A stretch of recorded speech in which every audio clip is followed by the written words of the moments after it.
And joining us now to debate whether capitalism is due for a makeover.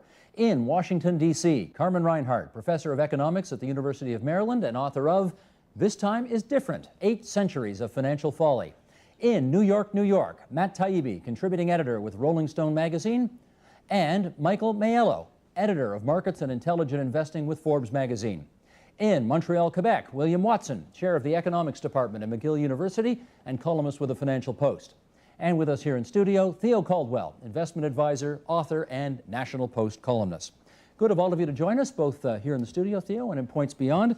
I want to start by reading a couple of headlines that have gained a lot of traction lately, and then ask you what it all means. Here's the first headline. Goldman goes gangbusters on profit and pay. And the second one, profits push Dow Jones over the 10,000 mark. Now, Theo, judging by these headlines, we have moved on from the financial crisis and the recession is all over. Is that in fact accurate? Well, the market is an interesting leading indicator. So what we're saying is, look, the markets are up to 10,000 in New York, and that's great. But remember that we were several thousand points higher than that before the recession started. And Goldman's a unique case. Goldman Sachs has a lot of, there's almost a cult culture around Goldman Sachs, similar to what we used to see around Arthur Andersen back in the day, and we all know how that ended up. Mm-hmm. So the fact that Goldman Sachs has done well, that's, as I say, a bit apart. Look, there's some tough sledding yet to go. We got a lot of other things besides the market to look at to say if we're out of the recession. Unemployment, currency issues, trade and budget deficits and the like. So look, it's a good sign the markets are coming back, but as I say, a long way to go. Carmen, how do you judge those headlines and whether they're in touch with a broader reality? It's not unusual at all that the equity market is going to recover before the real economy. I think, however, we are calling victory too soon on the state of banking sector. We have a lot of zombie loans and a lot of zombie banks, and lending is nowhere near normal. So I'm less optimistic about both the magnitude and the duration of the recovery. And also, I think we have to remember this is a global synchronized downturn of which we had not seen during post-World War II. William Watson, how are you reading it? Well, I guess sort of cautiously optimistic. It's normal, as people have said, that the markets come back first. It looks like the real economy, not that we necessarily want to distinguish financial from real, but it looks like the real economy has maybe bottoming out in a lot of places. There's been a lot of stimulus that's put in. Not all of it has taken effect yet. So I think the reasonable forecast at the moment is things are looking up, and the question is how fast will the recovery be and how long will it take?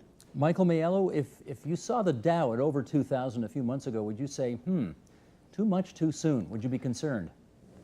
Right now the Dow is basically reflecting the fact that stimulus doesn't trickle down. We've given a lot of money to our largest companies in the United States, and especially to the financial sector, but also throughout. I mean, we recapitalized these banks, and all this money is just sitting on their balance sheets. Now, the Dow is going up in response to that, but what you do see in the real economy is a tremendous amount of pain. I think the reality is that stocks can go up while people are hurting on Main Street, and that's what we're seeing now. Matt, I wanted to leave you for the end, and I want you to follow up on the Goldman Sachs issue because you're a big fan of the company, I know. No, just kidding. I read your piece in Rolling Stone, and you don't know. Well, and why don't we just quote it? Let's have a little excerpt from Matt's piece in Rolling Stone. The first thing you need to know about Goldman Sachs is that it's everywhere. The world's most powerful investment bank is a great vampire squid wrapped around the face of humanity, relentlessly jamming its blood funnel into anything that smells like money. Now, Matt, get off the fence and tell me what you really think about this company here. But no, look, they did $3.2 billion in profits in the last quarter. That's the second best they've ever done in their history. What's going on there? Well, what's going on is that there was a gigantic government bailout, and they are doing well again, and the rest of us aren't. It's really not that hard to figure out. You know, Goldman has managed to put it out there that they've, quote unquote, repaid their bailout money, but they've really only paid the TARP money that they got, which was $10 billion. From the Troubled Asset Relief Program. They've got, billions from other programs. They got $13 billion from the AIG bailout. They got untold billions from all these other Federal Reserve bailout programs like the TALF, the Temporary Liquidity Guarantee Program. Basically, Goldman is sitting atop a pile of cheap government money, and they're giving themselves massive bonuses with that money, and the rest of us are sucking eggs. That's basically the way it works. Okay, Theo, has he got a point? Yeah, he actually does have a point, and I particularly like referring to it as a vampire squid. Gosh, I wish I'd written that. That's fantastic. Of course, he's got a point. And a lot of folks on Bay Street or in the financial service industry will stick up for Goldman. I'm not one of them. I haven't been a great fan of the company or the people who've run it. And yes, they have benefited from some of the bailout. But look, these guys are very good at making money, and I will tell you that just because they're doing well, that doesn't necessarily mean that everybody else is left out. There are lots of shareholders, lots of people who come along for the ride when a business does well. But like I said, I'm not one of these guys who's going to stick up for this particular company. They do give me the creeps for a lot of different reasons that were in the article. Bill Watson, the fact that a bank is making money, I mean, that's what banks are supposed to do, and it's supposed to be a good sign when they're making money, particularly nowadays. So why is Matt so angry? Well, you know, there are people at the top of the income distribution that may be doing better because of the money that's been put into those firms. But I think certainly in Canada, the relief programs have been broadly based. A lot of people are doing home renovations. We had our street dug up and our sewer system replaced this summer. I'm not at the top of the income distribution. You know, last year at this time, we were concerned that all banks were going to fail. And of course, that had us looking over the abyss. How do you stop banks with lousy balance sheets from failing? Well, you got to somehow improve their balance sheets, or you nationalize them. And I don't think anybody really wants to nationalize the entire U.S. Banking system, or at least the major parts of it. So well, I think Paul it's Krugman an inevitable, does, but that's another story. part of this that some people that we might not like, some people who may have some complicity in the bad news of the last 5 years, maybe doing well out of this. But you know, when you're adult, you say that's just life, and you got to deal with that because you're aiming at a larger target, which is to get the economy and certainly the banking system first, and then the economy moving again. Carmen Reinhart, tell me this. In terms of optics, is it a bad thing for Goldman to be making that much money this soon? Well, if with massive government guarantees, zero interest rates, and forbearance, you can't make money, you've got a problem. And that's what we have. And by the way, again, the this time is different syndrome right now is we are speaking Japanese and we don't know it. Forbearance, zero interest rates, and blanket government guarantees was tried as a remedy to the massive Japanese crisis. And all it resulted in was a delay of recovery because there was a delay of the necessary write-downs and the necessary restructuring of bank balance sheets. We are delaying the inevitable. Michael, again, in terms of the optics, does it look bad for Goldman to be making this much money this quickly?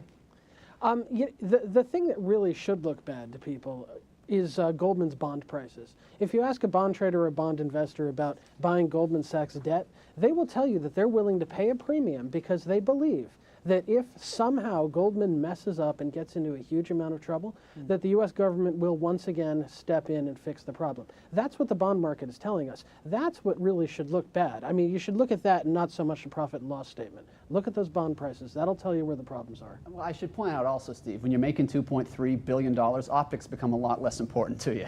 They sort of fade in the background in terms of a priority. So I think these guys aren't necessarily concerned with what even an esteemed panel like this has to say about them. They're out to make money, and obviously, demonstrably, they're very good at it. Yeah, I think what this news really tells us is that actually that they really don't care about the optics at all. I mean, this is the second consecutive quarter that they've posted a huge number. They're gonna post a record bonus pool this year, and this is just a year removed from getting this massive government handout. That just tells you that the company doesn't care at all about the way it looks. I mean, they're completely out of touch with what everybody else is feeling out there, or else they just don't care. And what does that tell us? If they're not worried about the public perception, that means that they're not worried about getting reined in at all. But and Matt, the flip side of this, Matt, is that you'd rather they didn't make money. And is anybody saying they would rather they didn't make money or lied about how much money they were making? Well, I would rather they not pay themselves massive bonuses while they're getting so much government support. Look, we could have bought every single subprime mortgage for $1.4 trillion.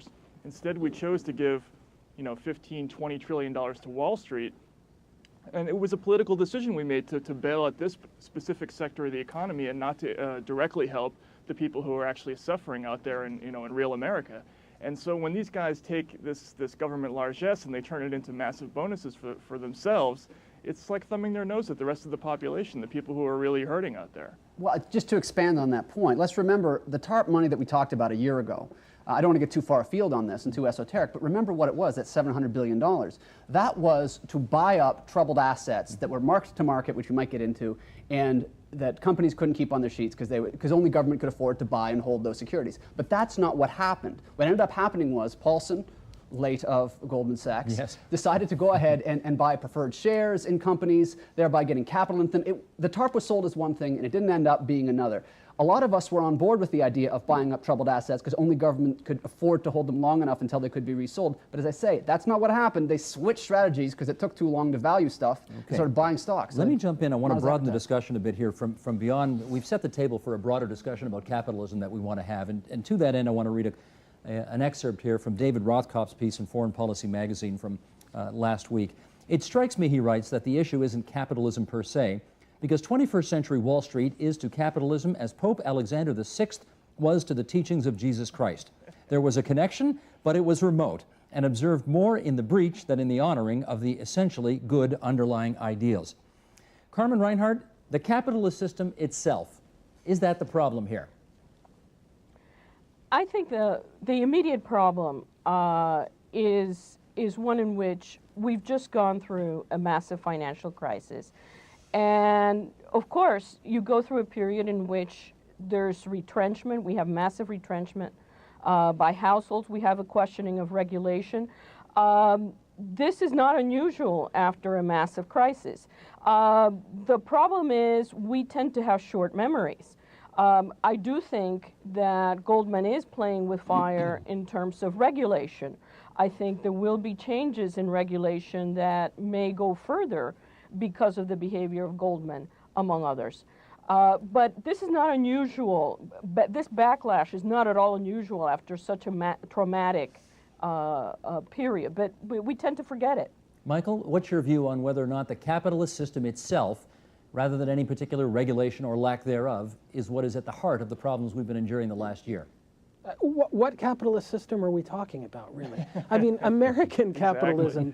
Hey, this is not the capitalism of the fairy tales we grew up on. This is not Horatio Alger. This is not Ayn Rand, individual heroes taking their own capital and bearing the risks and keeping the rewards or anything like that. The word for this is corporatism, and that's not corporation, but it actually means organizations at the top that conspire with government, basically to control influence and also wealth. That's what we have going on. We have huge connections. The government and big American business and multinational business in general are inseparable. That's not capitalism. That was never supposed to be capitalism. William Watson, what's your view? Well, I think they are entangled more than they should be, and I wish that government would get out of it, because it leads to all sorts of corruption, maybe not criminal corruption, but certainly moral corruption. I think a system where people essentially try to better themselves and have lots of competition and lots of choice about the way they do better themselves is a system that works best. And I got a ton of numbers that I could give you about how incomes in Canada have been going up in real terms over the last 10 years and how poverty numbers have been going down. I think we've had a pretty good run of it. I don't think our version of capitalism is broken or has been broken, and frankly I don't think our financial system was broken. We largely imported a problem of technological change in the financial system that had gone a little wild. A lot of these new products were in fact new products made possible by computer analysis. We've got barely a quarter century experience with even the least exotic of the exotic products. And it seemed inevitable almost that something would go wrong. The exact pattern is going to be influenced by what the regulations were, what people decided not to regulate, mistakes that were made privately. I think fundamentally the system's okay. I also think that the financial sector has now been through a major trauma. I suspect that people are looking very carefully at all sorts of investments that 3 years ago they wouldn't have looked at Okay, carefully. Theo, you come That's a on in good here. thing. I don't think we need to re-regulate all that. Okay, Theo? Steve, capitalism is, as Churchill described democracy, the worst system in the world, except for all the others. Look, people tend to pursue their own self-interest, and capitalism is a system. I think William was just saying we have to find what works best. It's a system that accounts for that. Its antithesis, communism, as the saying goes, would only work in heaven where they don't need it and hell where they've already got it. So you need to find a system that appeals to what people do. They try to, achieve their own self-interest, achieve their ends, do what they do best, and hope to make a little bit of money out of it. But as the other panelists have said, this coupling of capitalism with government isn't capitalism per se. It's something else, and we can do a bit better. Well, let me quote George Soros here, who's in the Financial Times from just yesterday. Yeah, you don't mind if I do that? Oh, please, your show, go ahead. He's your buddy. Banks are earning their way out of a hole, he writes. To cut their profitability now would be counterproductive. Regulatory reform has to await the second phase, when the money supply needs to be brought under control and carefully phased in so as not to disrupt recovery. But we cannot afford to forget about it. Okay, Carmen, you were talking about regulatory reform a moment ago. What stage are we at in those efforts right now? Well, I think we're at a particularly vulnerable stage because all the signs point to the fact that the indicators have hit bottom, that we're recovering. But there is a real danger that we declare victory too soon as regards both monetary and fiscal policy. And that mistake has happened before, not just in the Depression, but again, I want to reiterate the Japanese example, which is particularly relevant here. I think that's where we are in the current conjuncture. And if you're really optimistic and think that the economy is in for a sustained and widespread recovery, then reining in is just great. But if you believe, as I do, that the recovery is a shaky one, then it's premature victory. It's a very vulnerable period. Matt, based on your reporting, what do you see out there as the appetite for real serious regulatory reform to prevent a reoccurrence of what we've been going through for the past year and a half? Well, firstly, you have to remember that the last time we had a disaster on this scale in the Depression, FDR came in and he did impose sweeping regulatory reforms. He basically designed the markets that we all have been living with for the last 70+ years. And that's exactly what's not happening with the Obama administration. They've come in and they really haven't made any sweeping changes. And in fact, what we've seen, in the last week and a half or so are some really troubling developments that suggest that this is going to be mostly a cosmetic reform. For instance, last week in the House Financial Services Committee, they held a voice vote which specifically exempted 8,000 out of 8,200 banks from the new Consumer Financial Protection Agency Act, and also prevented the SEC and the CFTC from regulating so-called abusive derivatives, which were at the heart of the crisis. So they're really already cutting the heart out of the regulatory reforms before we've even gotten a vote on them. And that's not a good sign. That shows us that the administration is not serious about taking very, very sweeping steps to correct the problems. Michael, what's your view on whether you think the administration's taken a powder on doing something serious about this? Well, as a Democrat, it's kind of nice to see a Democratic president who takes our electoral politics seriously. But at the same time, a few weeks ago, Obama held a giant fundraiser at the Mandarin Oriental in Manhattan that was widely attended by Wall Street executives, and he raised a ton of money. And if you want to know how financial regulations are going to go, you just have to look to that. The pernicious effect of money on American politics. Until we reform that, until we get it to a point where the U.S. system, at least, my vote and Matt's vote would somehow equal Jamie Dimon's, we're never going to see any sort of progress on this front. You basically have to remove the corporate money influence from our electoral politics or you don't get anywhere. Public funding of elections. Let's not forget, just Absolutely. quickly, that Goldman Sachs was Barack Obama's #1 private campaign contributor last year, and they're going to continue to be. And Bob Rubin was a good Clinton man, and he's a former Goldman Sachs guy. So he was, Larry Summers is in Obama's ear. Yeah. Right, exactly. And on it goes. Let me... all of these guys, they've had distinguished jobs, they've made a lot of money. That doesn't mean the policies that they propose are wrong. I think actually it betrays my own prejudices, but having Larry Summers around that decision, having a number of Bob Rubin did very well for 10 years. After we repealed the Glass-Steagall Act, which helped cause this whole crisis. It may have helped. It may have helped cause it. We'd have to rerun that experiment without all the financial innovation, right? And he pushed through the Commodity Futures Modernization Act. If you don't like Clinton and Obama Democrats, and you don't like Republicans, it's going to be a long time before you get the reforms that you want. So, I think you got to be careful about bringing in wholesale reforms. One thing about policy, it always has unintended consequences. Mm-hmm. I think we're in a fragile moment right now. And if you come in and tell people, well, you got shelled last year, you're completely traumatized, all the rules that you worked under have changed, and now we're going to rewrite them again, I just don't think that's going to help the banking system much. And I we're think at the putting moment, But inaction has ununintended consequences as well, and I think we've seen that before. Okay, Theo. that's true. well, Now, double hang on, let trauma me is say, not Theo- so good, I don't think. I think there must Let's be a give Theo the theorem that floor for a says that. second, please. Theo, Yeah. go ahead. I think you've all got good points there. William, I think, said that regulations can have unintended consequences, and he's absolutely correct. And I think it was Matt in the scrum who was mentioned Glass-Steagall being repealed and how that caused a lot of problem. He's correct too. See, the problem is we need to regulate, re-regulate, and I think Matt also said back in FDR's time in the 30s, we got the Securities Act, Securities Exchange Act, and all kinds of new rules that we still have today. And the problem is, Steve, the New Deal is still the deal.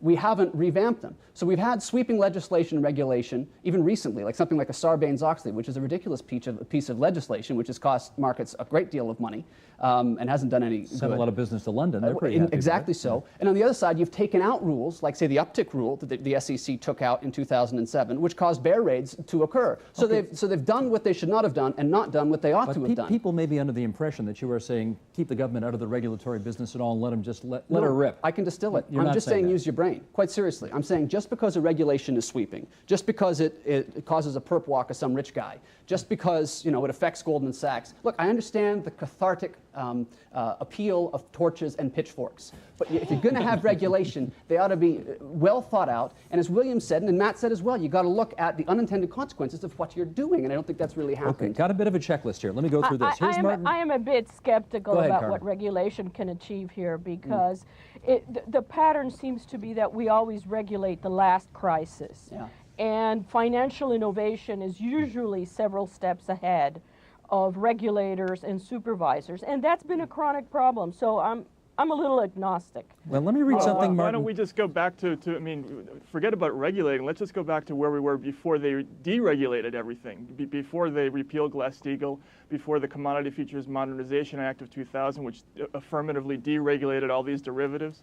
I mean, if we could just go back to there, I'm not saying impose sweeping new regulations. I'm just saying go back to where we were before this crisis really got started. Okay, stand by. Well, I got an that idea here. entails Hang on, everybody. controls. Hang on, everybody.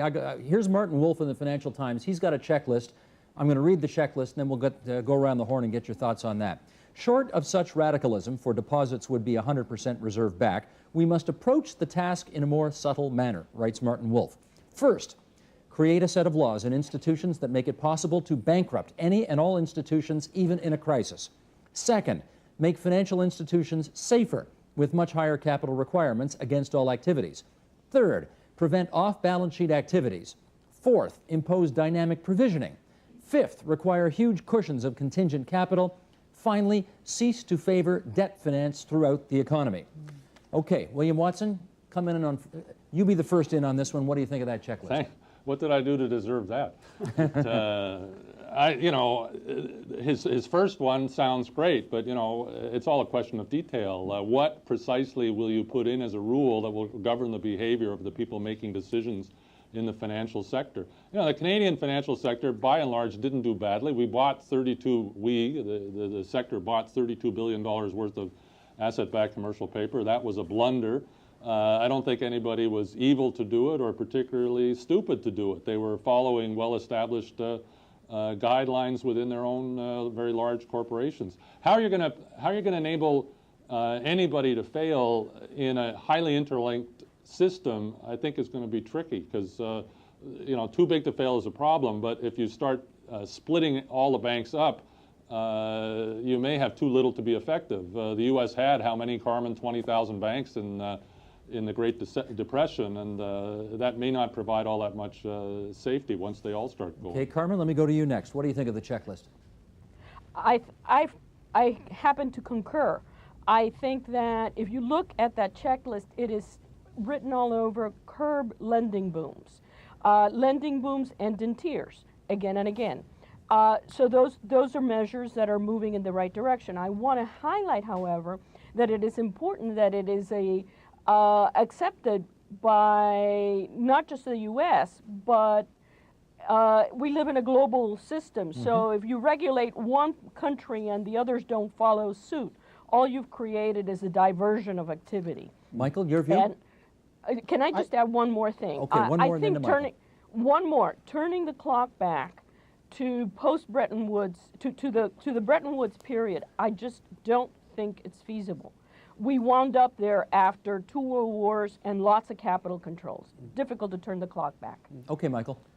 What Carmen said about the global nature of this, I think, was beautifully put and absolutely right. I think what's important about Mr. Wolf's piece is the idea that we do need to be able to bankrupt these institutions if they get into trouble. I would add to that an idea from Thomas Cooley, who's the dean of the Stern School at NYU, who says that these banks should be paying into a very big, robust global fund to take care of the ancillary effects of their own failures. If they're going to keep all their profits, we can never again take their risks and take their losses for them. Make them pay for it. Make them capitalize that now.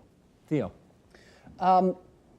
What I like about the checklist, first of all, I think Mike's point about the global nature of this is important. We saw that with the subprime meltdown. Some guy in Boca Raton defaults on his mortgage and Iceland blows up, right? I think that the two things that stuck out for me from that checklist that I liked, or I found interesting, first, the capital requirement. That sounds good, but capital requirements have been exceeded often in Canada and by financial institutions. And in the United States, credit default swaps, this ridiculous $40 trillion market that maybe 4 people understand, the whole reason it exists is to get around capital requirements. So to Carmen's earlier point about how you can't regulate for everything, this is exactly the case. Yeah, okay, we'll increase capital requirements. People are going to find a way around it if you're not complete about it. But the part I liked about it as well, though, was the extent to which he addresses disclosure. I think transparency and disclosure is something that's been missing from a lot of stuff. A lot of derivative, complex securities, where debt and equity issues go, how people get paid. So to the extent he addresses that, I like that. I think there should be more across the board and internationally in terms of disclosure. Not necessarily Norway, by the way, but close to, something better. Matt, you know that Warren Buffett famously called those derivatives financial weapons of mass destruction. Have those instruments, which are extremely risky, to your knowledge, come under stricter regulation since then? Well, no, as I was saying before, there was a voice vote last week in the House Financial Services Committee, which, again, would strip the SEC and the CFTC, which regulates the commodities market and derivatives, of the power to regulate what they call abusive derivatives under the new legislation. But is that the end of the effort? No, that's not the end of the effort. There's going to be lots of new features of the new market. There's going to be a clearinghouse. There are going to be regulated exchanges, possibly. We don't know what they look like yet, but these things are they exist on such a massive scale, and they're so it's going to be impossible to really regulate them in any effective way. I think. Just because they're so interconnected to so many different areas of the economy. I don't think you can come in and just write a new law and fix everything all at once. Okay, Carmen, in which case, let's how are we doing on time here? 5 minutes left? Okay. We've gone over different scenarios, different implications, the consequences of acting, the consequences of not acting. How's this for a sort of a general question to finish it off on? Can regulation, in your view, change capitalism? Change capitalism. At its very heart, can you change capitalism with regulation? I think you have to go through the ringer.